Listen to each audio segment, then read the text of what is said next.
ఏపీలోని yellow batch గురువింద గింజ మాదిరిగా వ్యవహరిస్తోంది. ఎల్లో మీడియా, టీడీపీ ఎమ్మెల్యేలు, ఐటీడీపీ సైకో బ్యాచ్ మొత్తం వైఎస్ జగన్ పై విషం చిమ్మడమే పనిగా పెట్టుకుంది. చంద్రబాబు జీవితమంతా స్టేలు, బెయిళ్ల మీదే నడుస్తోంది.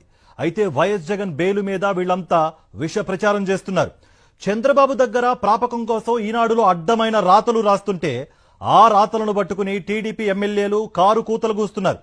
Assigned land, sand, IT, liquor, IRR, skill, fibre net స్కామ్లలో బెయిల్ మీదున్న చంద్రబాబు చరిత్ర ప్రజలకు తెలియదు అన్నట్టుగా ఎల్లో మూకలు రెచ్చిపోతున్నాయి.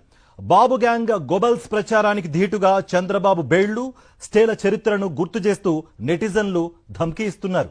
ఆంధ్రప్రదేశ్ రాజకీయాల్లో అవినీతి కేసులు, సుదీర్ఘకాలం స్టేలు, అనేక కేసుల్లో ఆధారాలతో దొరికిపోయి బెయిళ్ల మీద ఉన్న ముఖ్యమంత్రి ఎవరని ఎవరిని అడిగినా వెంటనే చంద్రబాబు పేరు చెప్పేస్తారు. ఆంధ్రప్రదేశ్ కి 4వ ముఖ్యమంత్రిగా ఉన్న చంద్రబాబు 3వ ముఖ్యమంత్రిగా ఉన్న సమయంలో స్కిల్ స్కామ్ చేసి గత ప్రభుత్వంలో జైలుకు వెళ్లి బెయిల్ మీద బయటకొచ్చారు. ఒక్క స్కిల్ స్కామ్ లో మాత్రమే కాదు, ఉమ్మడి రాష్ట్రంలో సీఎం గా ఉన్నప్పుడు కూడా అనేక కేసుల్లో స్టేలు తెచ్చుకున్నారు. 3వ సీఎం అయ్యాక అసైన్డ్ భూములు, ఇసుక, మద్యం, ఇన్నర్ రింగ్ రోడ్ అలైన్మెంట్ కుంభకోణాలు, skill scam, fibre net scam కేసుల్లో చంద్రబాబు ప్రధాన నిందితుడు. ఈ కేసులన్నింటిలోనూ సీఎం చంద్రబాబు బెయిల్ మీదే బయట ఉన్నారు. తనపై ఉన్న కేసుల విషయాన్ని ఏమార్చడం కోసం వైఎస్ జగన్ పై చంద్రబాబు తన పెంపుడు మీడియా, పెయిడ్ సోషల్ మీడియా, కొందరు టీడీపీ నేతల చేత నోటికొచ్చినట్లుగా కూతలు కూయిస్తున్నారు. ఇష్టం వచ్చినట్లుగా రాతలు రాయిస్తున్నారు. వైఎస్ జగన్ కేసులపై ఇష్టానుసారంగా పోస్టులు, క్యారికేచర్లతో టీడీపీ సైకో బ్యాచ్ సోషల్ మీడియాలో రెచ్చిపోతోంది.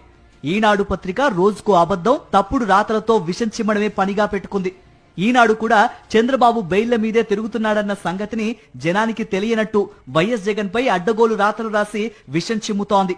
ఇప్పుడు ఎల్లో బ్యాచ్ మొత్తానికి చంద్రబాబుపై ఉన్న స్టేలు, కేసులు, బెయిళ్లు, అవినీతి ఆరోపణలను గుర్తు చేసి దిమ్మ తిరిగేలా చేస్తున్నారు వైఎస్ జగన్ అభిమానులు. ఎల్లో బ్యాచ్ కు గుర్తు చేస్తున్న చంద్రబాబు స్కామ్ల చిట్టాను పరిశీలిస్తే చాంతాడంతో ఉంది. ఏపీ స్కిల్ డెవలప్మెంట్ కార్పొరేషన్ ఆధ్వర్యంలో యువతకు నైపుణ్య శిక్షణ పేరిట చంద్రబాబు సాగించిన అవినీతి బాగోతం చూసి యావత్ దేశం అవాక్కైంది. అప్పటి సీఎం ఆదేశాల మేరకు నిబంధనలకు విరుద్ధంగా ఏపీ ఎస్ఎస్డిసి ద్వారా డిజైన్ టెక్ కంపెనీకి 371 కోట్ల రూపాయలు మంజూరు చేశారు. ఇందుకు సంబంధించి మొత్తం 13 నోట్ ఫైళ్లలో అప్పటి ముఖ్యమంత్రిగా చంద్రబాబు సంతకాలు చేశారు. ఈ స్కామ్ లో ఏపీసీఐడి కీలక ఆధారాలతో చంద్రబాబును A1 గా పేర్కొంటూ ఛార్జ్ షీట్ నమోదు చేసింది. స్కిల్ స్కామ్ కేసులో నాటి టీడీపీ ప్రభుత్వంలో కార్మిక శాఖ మంత్రిగా వ్యవహరించిన కింజారపు అచ్చెన్నాయుడు A2 గా మరో 38 మందిని నిందితులుగా పేర్కొంటూ సిట్ కేసు నమోదు చేసింది. 2023 సెప్టెంబర్ 9న చంద్రబాబును అరెస్టు చేసి విజయవాడ ఏసీబీ న్యాయస్థానంలో హాజరుపరిచింది.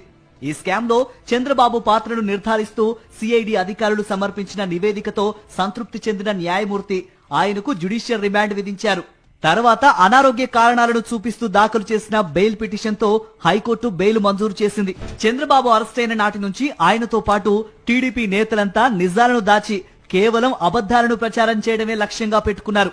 స్కిల్ స్కామ్ లో అవినీతి జరిగిందా లేదా అనే ప్రశ్నకు సూటిగా సమాధానం చెప్పకుండా చంద్రబాబు ఐటీకి ఆద్యుడని, 40 ఏళ్లుగా రాజకీయాల్లో ఉన్నారని, నిప్పని, ఆయన లేకపోతే రాష్ట్రమే లేదనే తరహాలో ప్రచారాలకు దిగారు.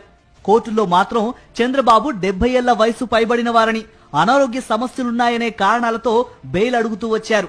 ఇందుకోసం రోజుకో కొత్త డ్రామాను తెరపైకి తెచ్చారు. చంద్రబాబు ఉన్న బ్యారెక్ లోకి కావాలని దోమలను పంపి ఆయన అనారోగ్యం పాలయ్యేలా చేస్తున్నారంటూ వాదనలు చేసి ప్రజల్లో చులకనయ్యారు.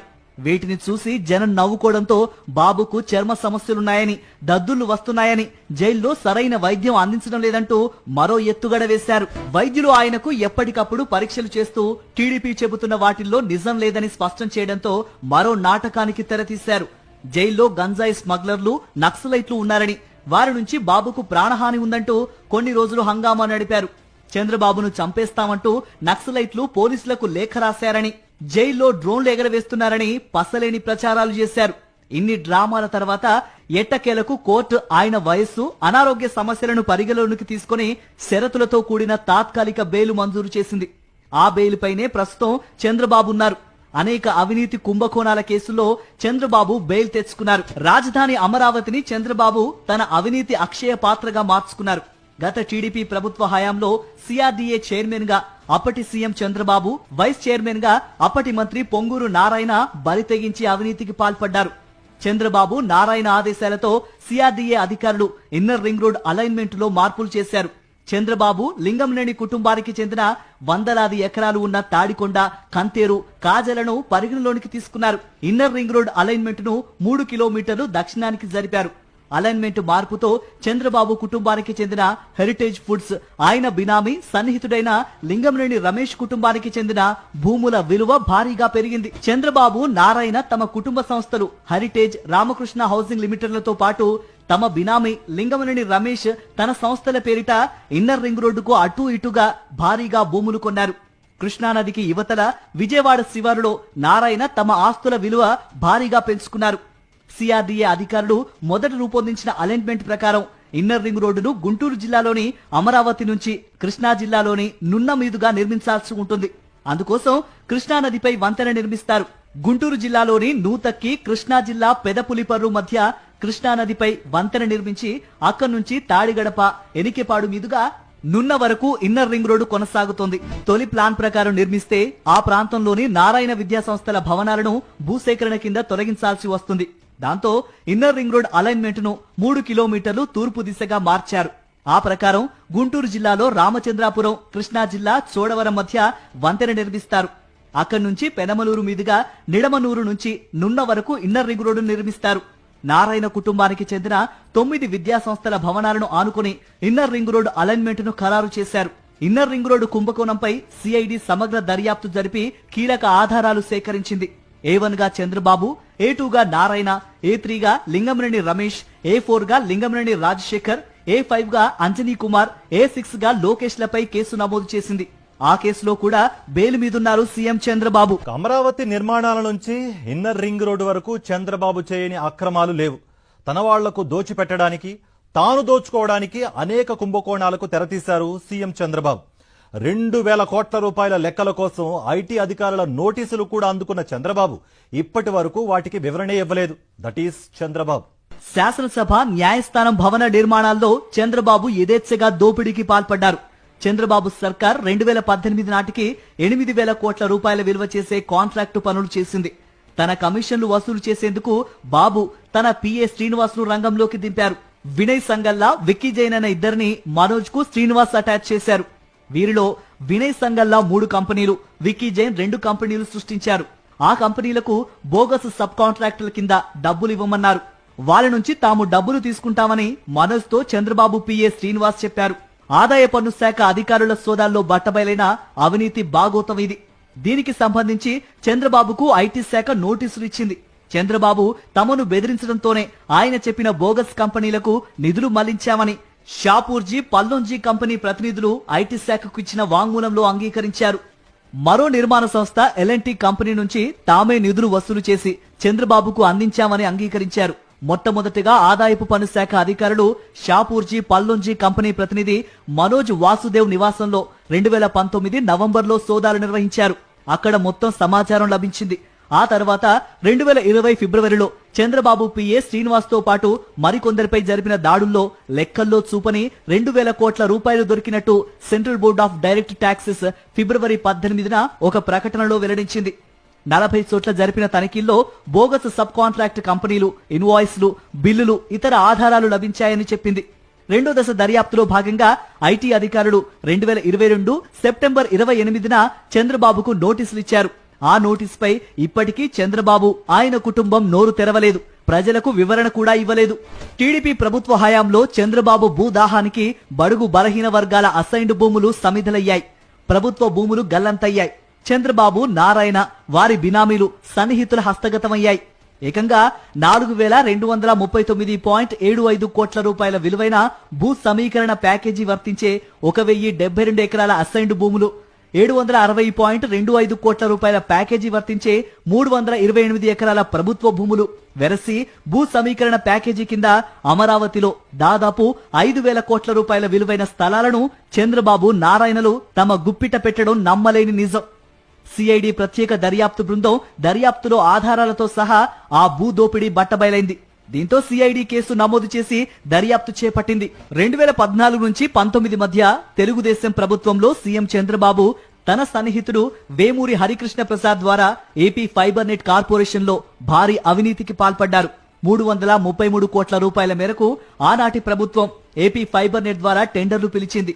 దీనిలో మొత్తం 321 కోట్ల రూపాయల మేర అవకతవకలు జరగ్గా తర్వాత అధికారంలోకి వచ్చిన వైఎస్ఆర్సీపీ ప్రభుత్వ ఆదేశాలతో సిఐడి విచారణ చేపట్టింది. ఈ విచారణలో 121 కోట్లకు సంబంధించిన అవినీతికి పక్కా ఆధారాలు దొరికాయి.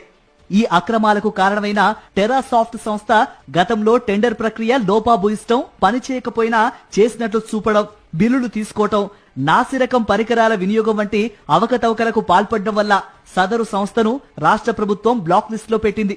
నిబంధనలకు విరుద్ధంగా టెరాసాఫ్ట్ కంపెనీపై విధించిన నిషేధంను తెలుగుదేశం ప్రభుత్వం ఏకపక్షంగా తొలగించింది. 2015 మే 11న టెరాసాఫ్ట్ ను బ్లాక్ లిస్ట్ లో పెట్టగా అదే ఏడాది ఆగస్టు 6న ఆ నిషేధం ఎత్తివేశారు.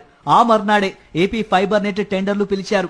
ఈ టెండర్లకు ముందే ప్రభుత్వం బ్లాక్ లిస్ట్ లో పెట్టిన టెరాసాఫ్ట్ కంపెనీలో కీలక స్థానంలో పనిచేసిన వేమూరి హరికృష్ణ ప్రసాద్ ను ఆ సంస్థ నుంచి రాజీనామా చేయించి ఏపీ ఫైబర్ నెట్ కార్పొరేషన్ లో డైరెక్టర్ గా నియమించారు. ఇదే వేమూరి హరికృష్ణ ప్రసాద్ పై గతంలో ఈవీఎంల ట్యాంపరింగ్ చేశాడని ముంబైలో కేసు నమోదైంది. అటువంటి వ్యక్తి ద్వారా ఏపీ ఫైబర్ నెట్ టెండర్లు టెరాసాఫ్ట్ కు కట్టబెట్టారు. దొంగ చేతికే తాళవిచ్చిన చందంగా వేమూరి హరికృష్ణ ప్రసాద్ ను అడ్డం పెట్టుకుని చంద్రబాబు చేసిన ఆ అవినీతి కుంభకోణం వైఎస్ఆర్సీపీ ప్రభుత్వం ఏర్పాటైన తర్వాత సిఐడి విచారణలో ఈ వాస్తవాలు బయటపడ్డాయి. ఈ కేసులో కూడా చంద్రబాబు ముందస్తు బెయిల్పై ఉన్నారు. 2014లో రాష్ట్ర విభజనకు ముందు రీచ్ల వారీగా వేలంపాటలు జరిగేవి. చంద్రబాబు వచ్చాక అందులో పలు మార్పులు చేశారు. తొలుత డ్వాక్రా మహిళా సంఘాలకు ఈ రీచ్లు అప్పగిస్తున్నామని, తద్వారా వారికి ఇది ఉపయోగమవుతుందని ఆయన ప్రకటించారు. నిజంగానే ఇది మహిళోద్ధరణమేనని అనుకున్నారు. తీరా చూస్తే మహిళా సంఘాలను అడ్డు పెట్టుకుని అధికారంలో ఉన్న టీడీపీ నేతలు ఇసుకపై అక్రమ సంపాదనకు అది ఒక మార్గంగా మార్చారన్న సంగతిగా తేలింది. ఈ సంఘాల మహిళలకు కొద్దిపాటి డబ్బులు బుట్టజెప్పి టీడీపీ మంత్రులు, ఎమ్మెల్యేలు తమ ఇష్టారాజ్యంగా ఇసుకను తరలించి అమ్ముకునేవారు. ఒకే చలానపై అనేక మార్లు లారీలను తిప్పటం, తదితర అవకతవకలకు పాల్పడేవారని అప్పట్లో వార్తలు వచ్చాయి. ఉచిత ఇసుక విధానానికి మంత్రివర్గ ఆమోదం లేదు. పోనీ చిత్తశుద్ధితో దానిని అమలు చేశారా అంటే అదీ లేదు. ఇక పూర్తిగా ఎమ్మెల్యేలు, మంత్రులు, పలుకుబడి కలిగిన టీడీపీ నేతల ఇష్టారాజ్యం అయిపోయింది. వారు ఎక్కడ కావాలంటే అక్కడ తవ్వటం, అమ్ముకోవడం చేశారు. చివరికి అప్పటి ముఖ్యమంత్రి చంద్రబాబు ఇంటికి కిలోమీటర్ దూరంలో ఉన్న కృష్ణానదిలో కూడా భారీ ఎత్తున ఇసుక అక్రమ తవ్వకాలు జరిగేవి. నేషనల్ గ్రీన్ ట్రిబ్యునల్ దీనిపై విచారణ జరిపి రాష్ట్ర ప్రభుత్వానికి 100 కోట్ల రూపాయల జరిమానా కూడా విధించింది. ఉచిత ఇసుకలో దందా జరిగిందనడానికి ఇంతకన్నా పెద్ద నిదర్శనం అవసరం లేదు. ఈ నేపథ్యంలో ఏపీ సిఐడి టీడీపీ నేతలపై కేసులు నమోదు చేసి దర్యాప్తు చేసింది. దీనిపై ముందస్తు బెయిల్పై ఉన్నారు. 2014 నుంచి 19 మధ్య రాష్ట్రంలో 4380 లిక్కర్ షాపుల కోసం నిర్వహించిన లాటరీ ప్రక్రియను చంద్రబాబు రిగ్గింగ్ చేశారు. 2015 నుంచి 19 మధ్యలో చంద్రబాబు 5 కంపెనీలకు 69% ఆర్డర్స్ దక్కాయి. కొన్ని బ్రాండ్లకు కృత్రిమ డిమాండ్లు సృష్టించారు. 2014 నవంబర్లో జీవో నెంబర్ 993 ప్రకారం రెవెన్యూ డిపార్ట్మెంట్ ఏర్పాటు చేసిన కమిటీ సిఫారసును బేఖాతరు చేస్తూ డిస్టిలరీల కెపాసిటీ కొన్నింటికి ఎగ్జిక్యూటివ్ గా చంద్రబాబు రికమెండ్ చేశారు.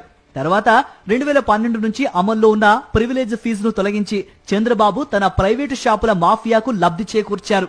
2015 డిసెంబర్ 11న జీవోను విడుదల చేశారు. జీవోకు సంబంధించిన నోట్ ఫైల్లో స్వయంగా చంద్రబాబే సంతకం చేశారు. కేబినెట్ అప్రూవల్ లేకుండా రాష్ట్ర ప్రభుత్వ ఆదాయానికి నష్టం చేకూర్చుతూ చంద్రబాబు సంతకం చేసిన ఫైల్ను కాగు కూడా తప్పుబట్టింది. ఇవన్నీ ఉన్న నేపథ్యంలో చంద్రబాబుపై బలమైన కేసు నమోదైంది. చంద్రబాబు ఆ కేసుపై ఇప్పుడు బెయిల్పై ఉన్నారు. ఇక చంద్రబాబు రాజకీయ జీవితంలో సుమారు 19 కేసుల్లో స్టేలు తెచ్చుకున్నారు. దేశంలోనే అత్యధిక కేసుల్లో స్టేలు తెచ్చుకున్న నాయకుడిగా రికార్డు సృష్టించారు చంద్రబాబు. ఇలా ప్రధానమైన కేసుల్లో బెయిల్ మీదున్న చంద్రబాబు చరిత్రను ఇప్పుడు ఈనాడు, ఐటీడీపీ, టీడీపీ నేతలకు నెటిజన్లు గుర్తు చేస్తున్నారు. ఇవి కాకుండా గతంలో చంద్రబాబు హయాంలో పేరు పొందిన ఐఎంజీ స్కామ్ నుండి స్టాంపుల కుంభకోణం వరకు మొత్తం అవినీతి చరిత్రను నెటిజన్లు వినిపిస్తున్నారు. 2 ఎకరాల భూమి నుండి దేశంలోనే రిచెస్ట్ సీఎం గా చంద్రబాబు ఎలా అయ్యారంటూ ఆయన అవినీతి ప్రస్థానాన్ని ఎల్లో మూకలకు గుర్తు చేసి నోరు మూయిస్తున్నారు వైఎస్ జగన్ అభిమానులు. చంద్రబాబు చుట్టూ ఇన్ని కేసులు, ఇన్ని బెయిళ్లు పెట్టుకుని వైఎస్ జగన్ పై విషం చిమ్మే వికృత ప్రయత్నం వికటించడంతో ఎల్లో బ్యాచ్ కి కళ్ళు బైర్లు కమ్మాయి.